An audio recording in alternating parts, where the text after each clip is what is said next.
Hello, friends. Thank you for tuning in to our podcast. Today I have my friend Yuliya here.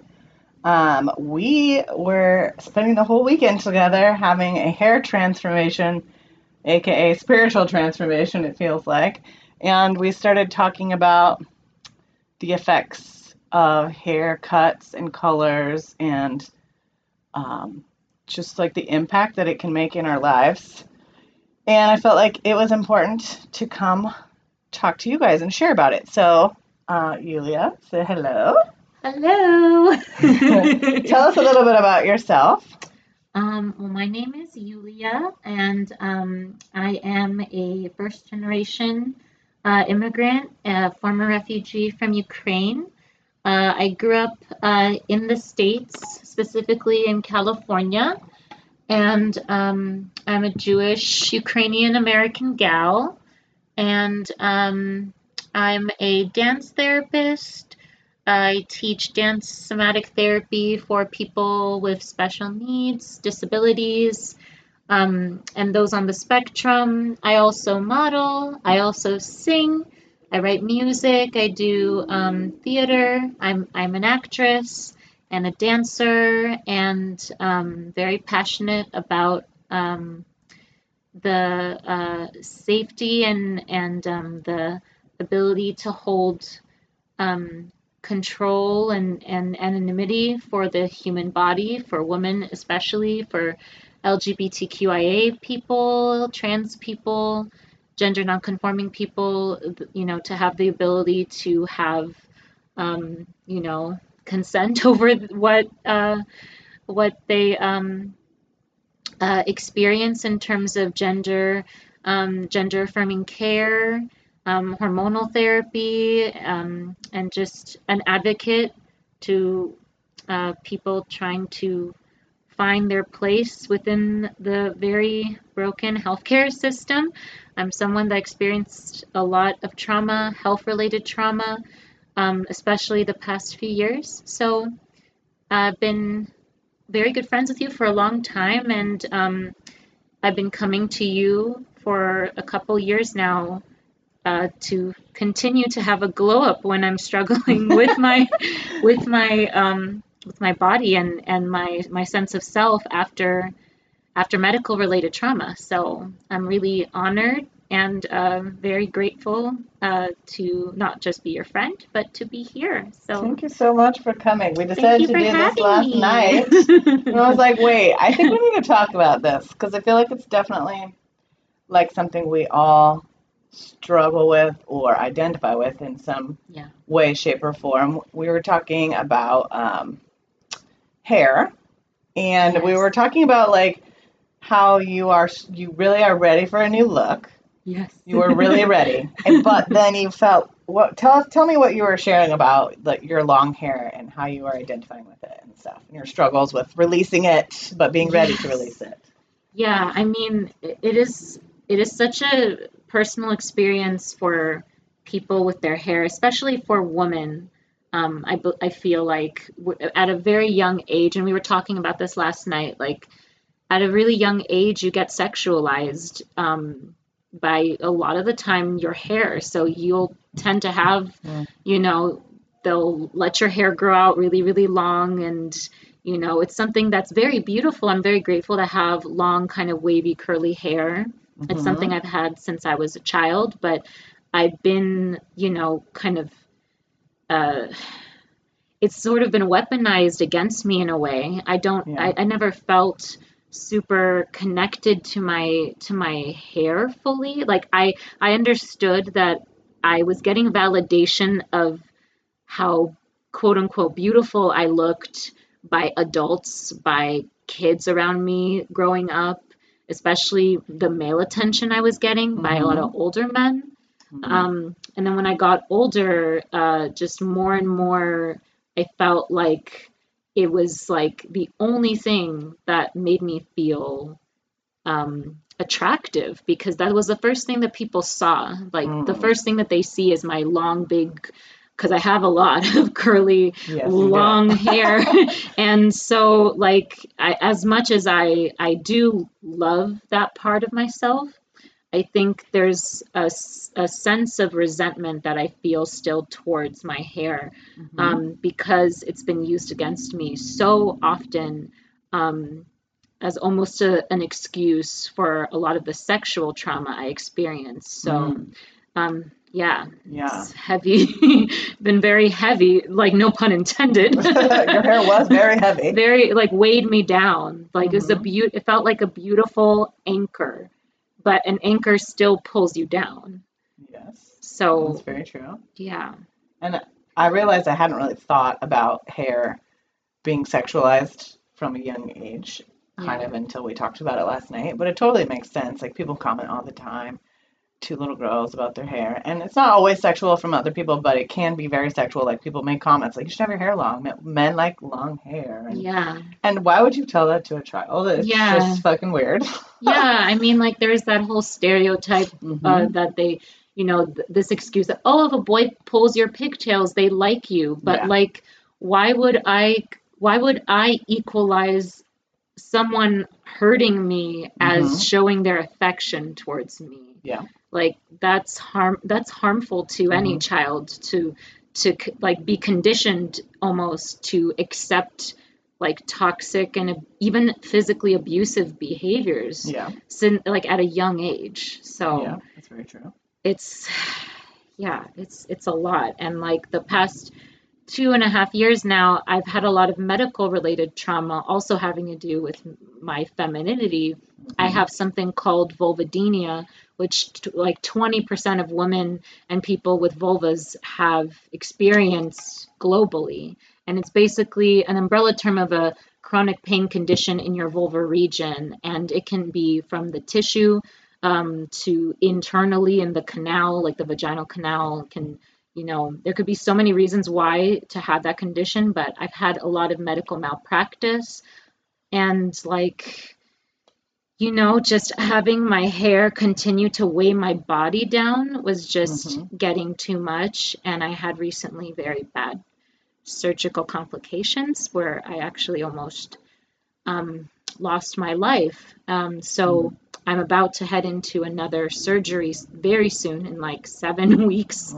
And I was telling you about how, like, I really don't want to carry this with me. I don't want to carry the weight of my hair with me because I can almost feel the trauma of what I've experienced in the weight of my hair. So that's why I was like, can we please, like, I'm terrified because this weight is what I know. But I need it gone because it's not something that I'm willing to carry in my recovery.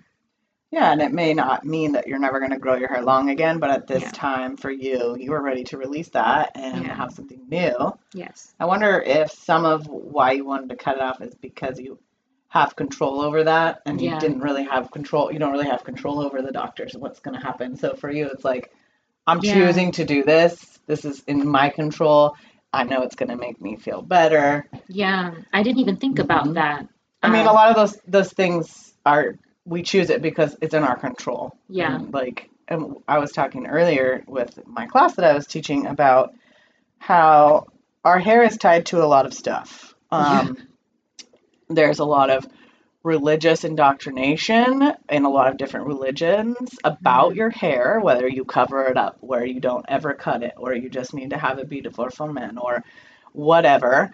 And then there's, hair issues with other things. But I grew up very kind of religious and had a lot of trauma myself. And I always felt like I didn't fit the box, but I did kind of have hair like you, like long, dark, curly hair for a long time. I didn't know what I was doing with it. It was just poofy and frizzy all the time, but there was a lot of it, and I don't know. And every curly-haired girl relates to that very much. We definitely had that phase of the poof phase before we learned how to take care of our hair. Yeah, absolutely. And like, I really feel like I was, like, up until kind of COVID, I hadn't really embraced my own natural hair very much. I think I felt like I needed to have my hair styled a certain way to be taken seriously as a hairstylist or something. And there's this feeling, I think, too, with curly hair and I think I've heard this from a lot of like people of color where they talk about it looks unprofessional. They've been told it looks Mm. unprofessional Oh because it's yeah. wild and crazy and it's big and it's Oh yeah. whatever, right? And I kind of always felt like that myself, even though my hair is not that crazy. But once I learned to embrace it and take care of it, and then it's become more of who I am to have this wild and crazy big hair. And it's been this Yeah. also this thing where I have to release when a curl is not behaving right in Yes. front of my face or something like it's being a jerk and it won't Yes. do what I want it to do. And so I have to like let that go and be Yeah. like, this is my hair today and I'm accepting it and I'm moving on. Even and it is like a control thing in our own selves. And Yes. I remember when being in beauty school and I was young, when I cut my hair all off pretty short and I made it spiky in the back, long in the front. I had a dark purple, and then I started putting bright red and pink and purples and all the things in my hair.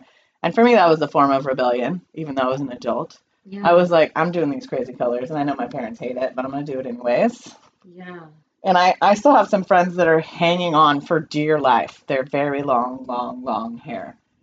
And and for women, it becomes who you are sometimes to have that long hair. And it is a very hard thing to release, whether it's related to trauma or not.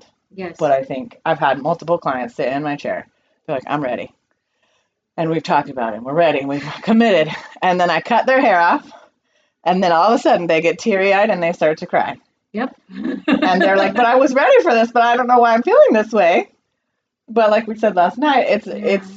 it's what is it's you're stepping out of your comfort zone. This is what's been comfortable, even though Yeah. it may not be healthy or something. Pain is Yes. comfortable. Yes. Trauma, even though it's awful and you don't want to stay in it. Of course you want to heal from it. Mm-hmm. But we become comfortable in our misery at times, and Yes. I'm someone who's also, like, aside from trauma, I think one of the issues I was telling you about yesterday is that, like, I get very, like, I seek comfort Mm-hmm. so much because I'm used to chaos, and a lot of the comfort that I get comes out of that chaos and Yeah. is harmful. Mm-hmm. So that's why I think part of it too was like, I know, like, I'm so nervous to release this hair. It's what I feel like makes me kind of me, because that's how Mm-hmm. people see me. Mm-hmm. But I knew that, like, I'm more than that. I'm more Yes. beyond that, like, physical attribute that Mm-hmm. people like. Um, and I feel like I was hiding kind of Mm-hmm. behind that physical attribute. Like, And I think that's a very normal thing. A lot of women yeah, hide behind really long or big or thick or curly or whatever yeah, kind of hair. yeah, Or some people hide behind being a blonde yeah, or being a redhead. And it's true because it becomes a part of who we are. It may not necessarily be who we are, but it yeah, becomes comfortable. I feel like now I'm a redhead. That's my thing. But also I'm like, hey, if I want to freaking change it, I'm gonna change it. But yeah, it is still like, but people call me red now. Like I don't know, like that's not even my natural color. yeah. But it does become an attachment. And last night we decided to do a what did we call it? Like a We spiritual called it release we almost, or called it a hair release, like a ceremony, a hair yes, healing release yes. ceremony or something. Because she's had her hair short or the same length before, Yes. Yes. and it looked freaking sick, and I mean sick in the awesomest of ways. And Thank she looked you. really amazing with it. So we knew it wasn't that she wasn't going to look good with it. Yeah. But again, some of it is just I've had this. It's been comfortable. Yes. I'm a little bit just nervous and scared to get rid of it. So we had a thank you hair for being here for me. And It's very emotional. yeah, being here for me. And we're going to release this and we're Wait. going to, yeah, the weight and like call in. What were the words that you used? I feel like we were saying that we were calling in a new path. Mm-hmm. Like we're literally opening space Yeah. for something new. Mm-hmm. And that, I feel like that really helped. And I still cried when we cut Yes, when you we did, cut and it. that's okay. But it was in a good way. It was Mm-hmm. like I'm ready to release, like, everything that has held me down. Mm-hmm. Because I knew I was going to look good shorter hair, because the first time that I did it, I loved it. But also dyeing it was like a whole up Yeah. ante for me too, because I've never dyed my hair. And as you know, like I have pretty much virgin hair, and I've only had like I'm not going to say it because I don't want to be made fun saying of. it wrong, that's okay. She got some balayage. Yes, but and I loved it. I loved how it brightened my face and it brightened my hair.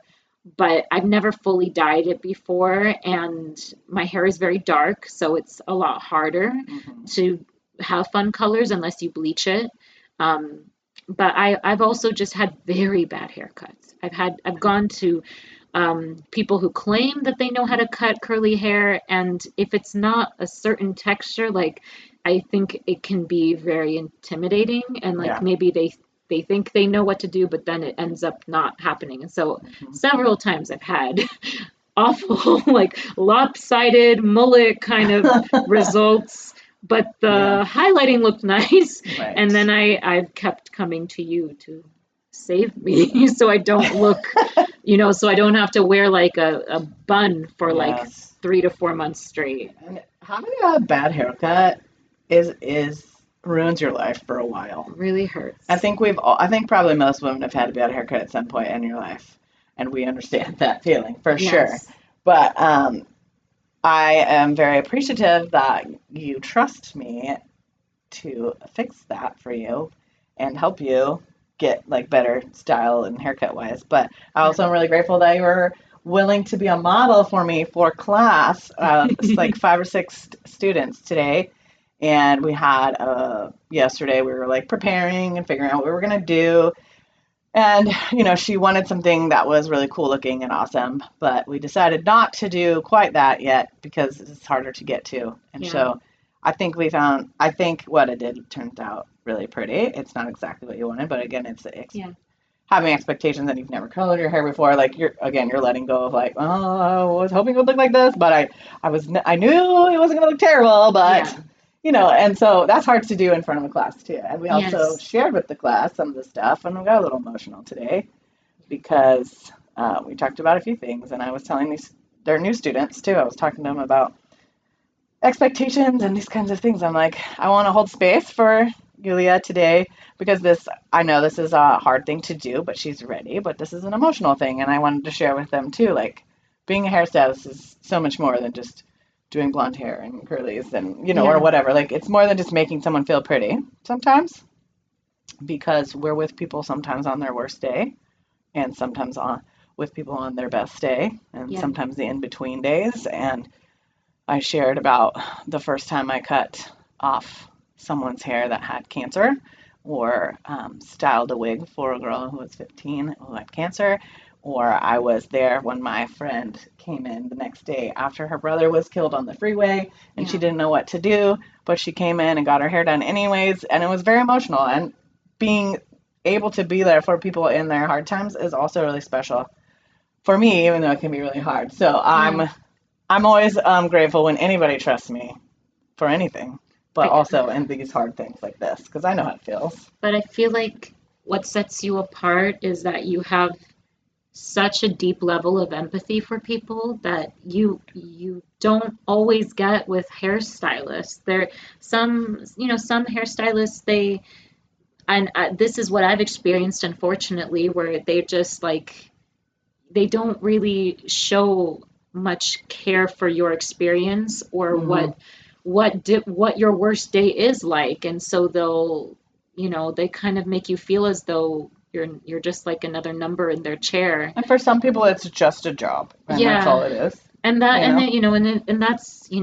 fine and all, but like if you're changing like someone's hair, something that is for a lot of people, especially women, something very sacred to them, something that holds a lot of story to them, whether it's cultural or trauma related or both, or religious, or what have you. Like it's intense. It's important to that person. It's like one of the first things that people do tend to see is your hair. So the fact that you hold so much empathy, and that you also are willing to acknowledge if the person doesn't quite like it, or like they're not quite feeling it yet, you seem really willing to like help get it to as close as possible to what the client wants. Yeah. And you've done that for me several times where you're like, I like this, but we need to shape it a little more, or I like this, but I think we need to go this way. And that not a lot of hairstylists will do that. Will take that extra time, and I deeply am grateful that you are able to do that for people. Well, I feel like, in a sense, in my old religious language, somehow this has become this industry, and what I do is also almost like a ministry in a lot of ways, which I don't like that word per se, but you know what I mean? Like, I get to, again, be with people in their good, bad, and bad days, and I get to bond with people and connect with people in a different level, and you're like a therapist as well. I know, right? Because you saw me also on one of my worst. The last time I was here, it was one of my worst days. I was only a couple months after my surgery complications. Like, not to get TMI, but like I suffered a severe hematoma. I had internal hemorrhaging. It was very bad, and like I felt disconnected from my body for a really long time. I was really struggling with my depression. Yeah. It was hard to do anything, bathe or, do anything hygienic. So to come to you, I remember just immediately when I sat in your chair and you're like, so tell me, how are you doing? How is the healing going? And I immediately started to sob for like an hour and a half in your chair. Yeah. And I felt very embarrassed, but because, you're a good friend of mine, but you also, again, you held space for me in like a really difficult day where I was like, I feel ugly. I feel worthless. I don't feel like a human being. I don't feel like a woman anymore. And you helped made me feel closer towards that. Yeah. And I think maybe from last time, because of what you were going through medically, for you, like, just at least getting your hair done was at least another part of your femininity where you're like, I get to feel feminine even if this stuff isn't working so good right now. Maybe that was it for that time. Yeah. And again, it's like always different for people. But I think, again, hair is really powerful. And I'm grateful we have it. And a lot of people don't have it. And women lose their hair all the time. And that's another whole traumatic story. Yes. Where when your hair starts to thin, and my hair is thinner than it used to be, and I hate it. And I can see my scalp. And like, I have clients with even thinner hair than mine. And it's tied to our femininity, which is bullshit because it's hair. Yeah. And men can have longer, luscious hair than we do in some ways. Bald and they're fine. Their hairline recedes and they still are, Exactly. And it's a hard thing to step away from and look at ourselves for more than just our outward appearance.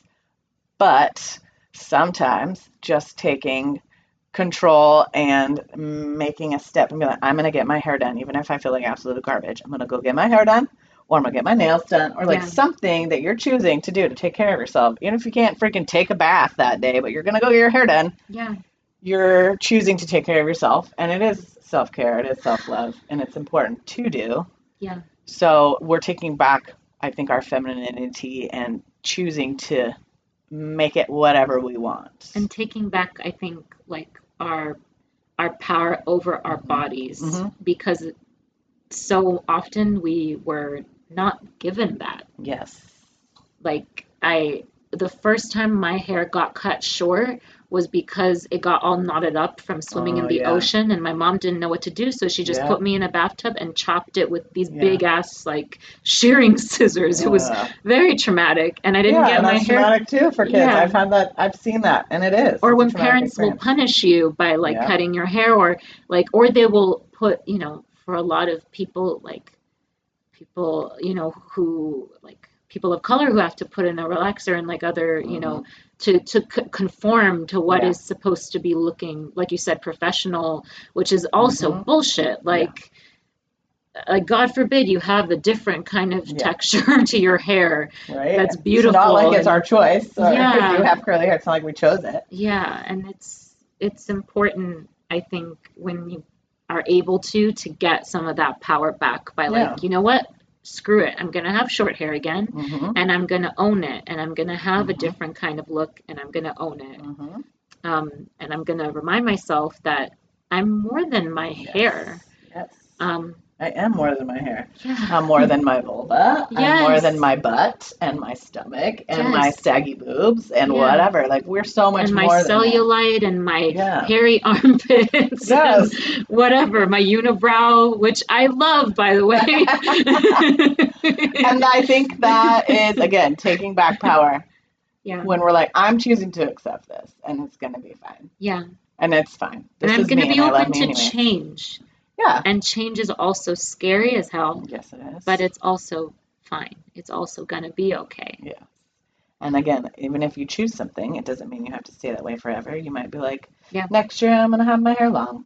Yeah. And hot pink or yellow or orange or whatever you want to do. And who cares? Because you chose that. You like it. Yeah. You're rocking it. Like my beautiful friend Christine just recently shaved her hair off, and she's been talking about it for a long time. And I was worried, but at the same time, she's rocking it. People see that she loves it, and they're all loving it on her because she loves it. And I think another thing that maybe you or I don't do, but people see it all the time. We're like, oh, that's interesting. Like, it's not my choice. I don't know if I would do it. Like, the comments people make if you don't like something towards someone else, I think we need to all work on, like, not doing that, especially when it's about someone's appearance or hair or I would something. love, You know what I mean? I would love it if people would just not comment on each other's bodies. Yeah. Like, I don't think that is, unless you're going to compliment somebody. What happened to when we were taught if there's nothing nice that you Right. want to say, don't say it at all? Like, Yeah. I'm really getting tired of the culture, especially the culture that has been pushed on us from social media, that you control people because why? What energetic, like, what energetic surge of power are you getting by saying someone is, ugly or whatever kind of, I don't even know, whatever kind of box you want to put them in, but they don't fit it, so they must not be attractive to you. Who cares? Like if they are happy, why are you trying to take them down? Exactly. And sometimes, I mean, we all make bad choices and say mean things. I've said plenty of mean things in my life, but I'm really working on, if this person has joy about this experience, like, I'm not gonna, why would I step on their joy? If they love it and they're rocking it, then I'm like, I love this for you. Yeah, I think this is great. You don't have to agree, but like, you don't have to tear down their joy because you don't think it looks good on them. Like, if they love it, why does your opinion matter? Right. It's like when our dads would make comments about our hair or something. My dad would make comments about my hair. Oh, you got some blood in it when I had bright red. Or like, I think you got some purple schmats. And you're like, just always making comments like that. And it's so annoying. And I knew he would do it. And I know he loves me, but it's annoying. And when men have made comments, I've had men tell me before, like, I don't think you should have purple hair. I'm like, I think you should try growing some hair and shut the fuck up. Like, why would you ever say that to someone you're trying to go on a date with? Like, that's so rude. Right. And, like, people make comments all the time. And it's an interesting thing and why we think we need to. I think we're just really, I don't know. I think we're just really scared of our own reflections sometimes. And it's easier to tear and nitpick people. Tear them down and nitpick some of their insecurities rather than looking in the mirror and just being like, okay, I'm owning this. I can't rock that style, and I'm feeling annoyed with myself that I can't be confident if I did that same exact thing. Yeah, how dare they be rebellious enough to be joyful in themselves and what they look like and who they are when I don't have that with what I look like. Or I feel like I have to conform to a certain thing and I don't maybe love it, but I don't have the confidence to go change it. But this person is out here with like 17 nose piercings, a blue mohawk, thigh-high boots, and the tube top, and they are rocking it, and they are feeling themselves. Yeah. I don't care if they're 2 pounds or 300 pounds. It doesn't matter, and they're feeling themselves, and we know that we don't have the confidence to rock that or to embrace that. And I think some of it's jealousy, and again, like not being able to see our own reflection.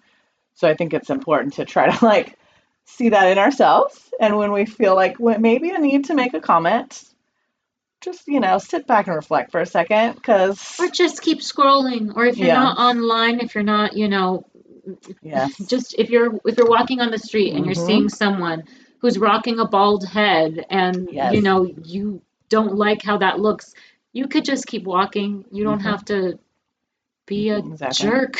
Exactly. I don't know. It's weird. Yeah, and I mean, I'm in the beauty industry, so I can see it in myself sometimes. And Yeah. I think things and occasionally say things that I'm like, oh, I shouldn't have said that. That was rude or whatever. Yeah. Like we all do that, but Yeah, I'm really trying to be conscious of being like, we do. no, that's what that person loves, and if they love it, go for it. I might not do it, or I might not do it to my client, but Yeah. if they love it, then that's what matters. Yeah, and as like a Hmm. model and someone that's like in the entertainment industry and performing arts industry, like you already put in a box Yeah, in order to be able to get hired for things. yeah. And so having a look that maybe isn't as marketable, quote unquote, but it makes you feel confident and happy and Hmm. free, um, it's really hard to deal with because a lot of that judgment that you're getting from other people to get booked or whatever gets stuck in your head, and then you Yeah, get afraid to want to do a change. yeah. um, I like really want to have, and I told you this already and we know, but I really want to have like bright magenta colored hair Yes. someday. And like I get worried because I get terrified about that idea Yeah, because what if that doesn't make me bookable or marketable, yeah. because I don't look quote unquote natural or whatever. Like I could give less of a crap about Hmm. men thinking I don't look attractive Right. because my hair is purple or whatever. Have you heard about that? How they're like, oh God, these girls with purple hair, they're like a natural look. Yeah, it's the go tattooed touch some purple-haired grass. fatties, as they like to say on I the hate, internet. And I get so mad when I see that. but I'm it like, makes oh me my so gosh. happy to think about like Yes. just having a fun, bold look that I've Yes. never given myself the courage to even consider. Hmm. And now that I'm more open to that idea, it's like uh, I'm still kind of fighting those insecurities in my head of like doing what's best for me as Hmm. opposed to what's best for people Hmm. around me. And sometimes having a Anyway, bold look gets you more attention. yeah. And even though you are in the entertainment industry, I don't feel like you like lots of attention either. Like you're not really that kind of person No. that's like, look at me, like at all. You're No. so like I feel very quiet. You're a little reserved. reserved and shy, which those are all theater people, right? Like the most awkward people half the time. They're like so No. quiet. Well, some of them are, No, but not all. I mean, I feel like it's the opposite mostly. I feel like we're all weird for sure. That is true. But a lot of, I mean, look, I would be lying if I said I don't not like oh, everybody likes attention as a attention. performer, of Yeah. course. But like in the day-to-day life, I Hmm. feel quite a lot more reserved and a bit shy around Yeah. people because I just like my people and I like my Yeah. space. But I feel like I know other people who are social butterflies and they Yeah. want to talk to everyone, they want to be Hmm. around everyone, they get, they feed off of Yeah. energy. And I'm a little more introverted, Hmm. and that's fine. Yes. But I definitely am not like, it would be more so to feed my inner child Yes. than to be like, everybody look at me and Yes. my bold hair. Yes. I feel like that will make me a little scared to go Yes. outside and be like, I just want to be free. Yeah. I mean, when I started coloring my hair funky, like I was never like a bold in your face kind of person. And Yeah. people were always like, "Oh, you're an extrovert." I'm like, not really. I was really shy in a lot of ways, and I could be weird and out there sometimes. But the first time I ever did like funky bright stuff or got a tattoo, and now I have a whole bunch of tattoos. Like I Yeah. get comments all the time about either my hair or my tattoos, and it is sometimes Yeah. like really awkward. And I also have had to learn how to accept compliments Yes. and just accept them and say thank you. Oh, thank you so much, Yeah. and not justify it or be Yeah. like, oh, I feel really fat now right now. Thank you, Yeah. but thank you. Or oh, my hair is dirty. Oh, or oh, I Yeah. don't know. There's like so many things that we do when we get complimented. Yes. And I feel like because we look so hot and sexy right now, this beautiful short maroon, mahogany, purpley reddish toned hair that we gave her, she's probably gonna get lots of compliments, and she's probably gonna feel so awkward about it. But also, she deserves them because she looks adorable. Thank you. And I think like it's a learning curve for all of us. So Hmm. just we can just stop after saying thank you. I Yes, appreciate it, yes, and we don't have to make it something negative about yes. ourselves. Or we don't have to feel like we have to earn it or something. Yes, exactly. So, yeah, that's something that's been hard for me is compliments, accepting Yeah. them, and trying to teach other people that too. Because I had people yell at me, like, can you just stop talking shit about yourself and just accept a compliment? I'm like, oh my God, you're right. I'm so sorry. You know? Yeah. And that's Sorry really for being hard to do. sorry. Oh, I'm sorry. And then you can't stop saying sorry. Yeah. That inner critic is loud. Oh my gosh, so It's loud. very loud, uh, and it's okay to be complimented. There's nothing. Yes. It's. I think for me also compliments can be scary because sometimes they've led to expectations of transaction. And that's why when people compliment me, it doesn't tend to be this way for women or gender nonconforming or trans individuals. I feel very safe amongst the LGBTQIA plus community as a bisexual gal as well. But like, it's particularly men like who catcall and like get in your personal space and act very aggressive. And of course that's not obviously true compliments. No. Like those are forms of coercion and and it's very scary and it's intimidating and makes me really uncomfortable. And so like compliments also have a bad taste in my mouth because of that. Those experiences. Totally get that. So when people do compliment me, I'm like, it's not a threat. Yeah. Don't take it as a threat. Yeah. Just like take it in and be like, thank you. I appreciate that. Thank you so much. So after all of our day today and releasing all that hair and stuff, how are you feeling right now? I feel really tired. Well, I was very emotionally yesterday and today. Yeah. A lot of emotional stuff we talked about and shared. And I feel like I gave a lot of my energy as well. I didn't realize being around other hairstylists that were younger and very energetic was going to be a little overwhelming for me. Yeah, it can be. But it was a really cool experience, and I feel very grateful. I'm still processing this change. Yeah, totally. It feels very weird to have. It literally feels like I have no hair because there's like you said, like it's like 10 pounds been taken off of my head. But I'm getting used to it still. Like I'm still processing this change, this look, but I'm just feeling mostly grateful and pretty exhausted, but like in a good way of like I'm looking forward to waking up tomorrow and being like, okay, this is my new look for right now, and it's gonna be really cool. And I love it, and I'm gonna learn how to adjust to it and feel good with it. Yes, I love that. Yeah. And sometimes it takes a little while to get used to. Yeah. When I've changed my hair, sometimes it takes a week or two to get used to, and like, yeah. Oh, I really actually like this. First it's a shock, but then you're like, oh yeah. I think I'm definitely in shock partly, and I'm still looking at myself in the reflection of this mic of like, oh my God, it's so short. I know. But in a good way, just like, wow, this is a really cool change, and I'm gonna keep reminding myself, okay, this is still a new change. It's still happening. Yes. It wasn't a fever dream. Yes. I did want to say, we talked about this earlier, and I've experienced this with multiple clients that have really long hair. And this is, I kind of just want to like encourage someone if they're considering doing something different. A lot of my clients, I'm like, I ask them, I'm like, when people talk to you about your hair or say something to you, like compliment you, is it about your hair or is it about you? Are they coming up and saying, I love your hair? Or are they saying, you look so beautiful? Or you're just gorgeous or whatever. Like, and that's not like one or the other is bad. But some people just have really beautiful hair, but it doesn't really do anything for them. Yeah. And I've had these conversations with my clients. I'm like, would you like to be complimented on you? Yeah. Or your hair? Yeah. And I think that when we were looking at your face and your shape and all that, like, I feel like your hair was wearing you. Yes. And you weren't necessarily wearing it. I was the hanger for the hair. Yeah. and again, not that it was bad because it was beautiful hair. Yeah. But I see your face shape, like your eyes are more open, like your face is open, like I see your face more. And it's all like good changes and good stuff. And definitely.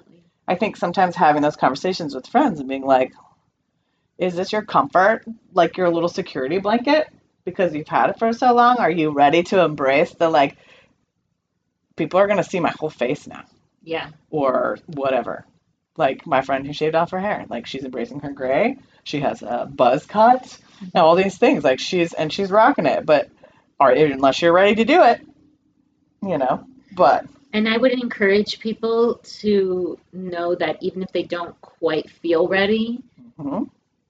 consider the possibility to do it anyway, because it is scary, but I think it's very much worth it, Oh yeah. especially when someone you trust knows what they're doing and Yeah. knows like to show you in your most beautiful form. Because for you to look at me when my hair was long and to see my face and be like, we need something, like, I think this is the right decision because we need something that frames your Yeah. face. Because I love your long, beautiful hair. Like, we know that you get complimented a Yeah. lot for. I'm grateful for it.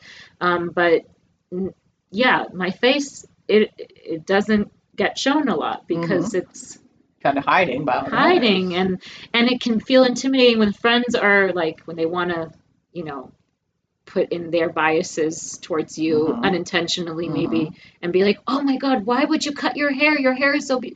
don't cut your long hair. And I'm Yes. like, but I wanna. Yes. But it's time, Yes. and I'm scared, and like, please support me even Yes. if you don't agree with my decision. So for Right? you to Yeah. not only agree but to say like, no, you look so good with shorter hair, I see it already. Yeah. Like, I mean, we had that already blueprint because I've had this kind of Hmm. cut before, Yeah. but it was very reassuring to have someone like you who's a professional, at knowing what are good looks for Yeah. people, to be like, no, this is going to be the kind of look where it is not going to be, you know, hiding you, Yeah. and it's not going to be like you are wearing it. It's Yeah. not wearing you anymore. Yeah. And I think sometimes we stare at our face all the time and we don't know how to envision other ideas. Nope. There's some quote out there that says something about every woman should shave her head once in her life. Mhm. And I think it's a very interesting quote. And it doesn't have to be shaving her head, but for some people, it could be doing a short bob or a pixie cut or Which I even want to a, do someday. right? Which I think you should do for sure.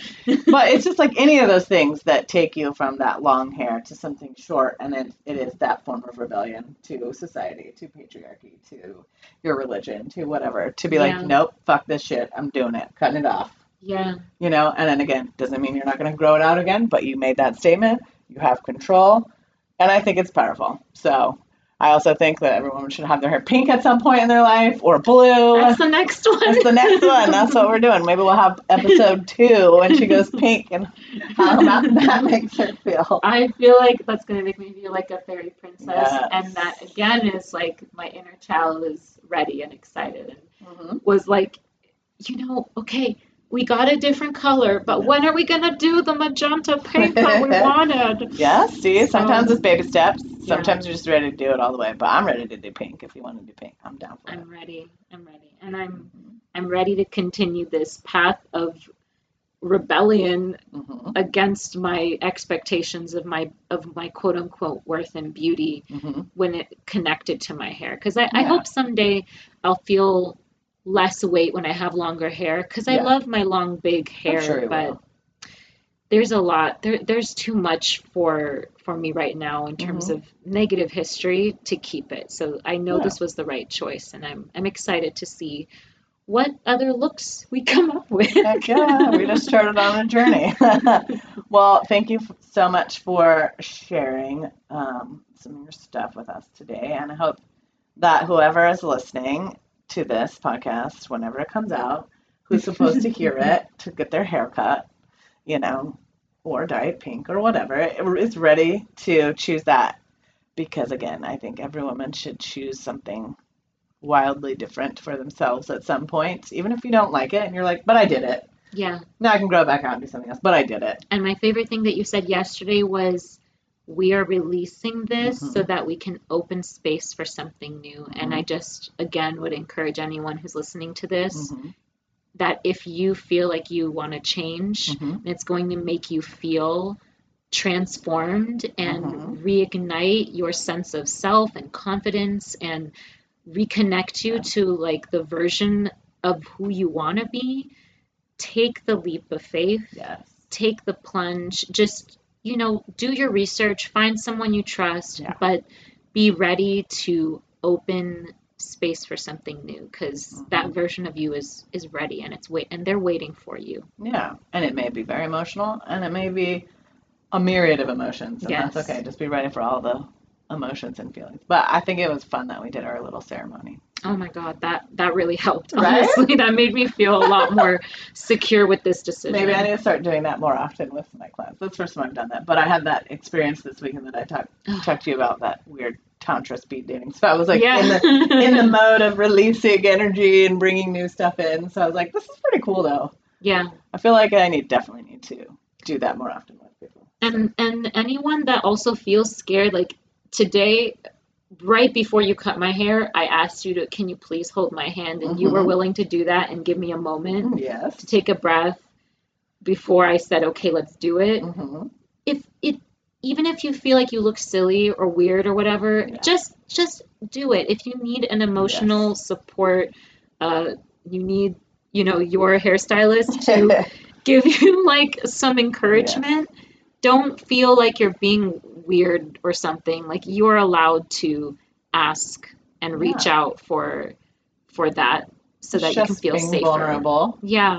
And I've talked about that a million times. Being vulnerable is really scary. Be okay to be vulnerable, even if you feel like you look silly or whatever. Yes, exactly. Well, let's end with that. Yeah. Be okay to be vulnerable, even if you feel silly or look silly or whatever, because it is going to make you grow and help you. So, would you like to tell people where they can find you if they want to follow you? Sure. Or any of those things? Sure. So my Instagram and my TikTok handle is Yuli Moonshine. That's YuliMoonshine. And keep posted on some of my things. I share my journey throughout my social media, including a lot of the performing arts work I'm doing. I'm also working on a documentary series about the healthcare system and how it relates to women's healthcare. I think we definitely need a whole other episode for that. So I'm excited. I'm excited to continue sharing my story, and thank you again so much for the opportunity to be able to express this. I'm so honored and really grateful to be here. Thank you. All right. We'll see you all later. Bye.